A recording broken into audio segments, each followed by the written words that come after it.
সন্ধ্যেবেলায় ঝাল ঝাল ফুচকা। উফ,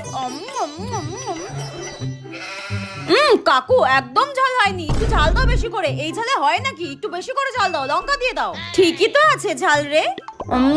দূর কাকু, তোমার ফুচকাতে একদম ঝাল হচ্ছে না। আমি আর খাবো না। বান্ধবী তুই খেলে খা, আমি আর খাবো না, ভালোই লাগছে না।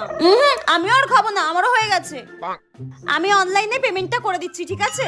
এই না না, তুই দিবি কেন? আমি দিচ্ছি, দাঁড়া আমি দিচ্ছি। আরে না না না না, আমি করে দিচ্ছি, দাঁড়া আমি করে দিচ্ছি। আমি দিচ্ছি, দাঁড়া না। আরে থাক, আমি করে দিচ্ছি। দেখি কাকু স্ক্যানারটা। হ্যাঁ, এ বাবা, আমার তো নেটই চলছে না, মনে হচ্ছে শেষ হয়ে গেছে। হ্যাঁ, দাঁড়া আমি করছি, দাঁড়া। নে, হয়ে গেছে। হ্যাঁ, পেমেন্ট হয়ে গেছে। আরে হটস্পট অন করেছি, টাকাটা দে। হয়ে গেছে, হয়ে গেছে। শালা কিপটা কথাকারে।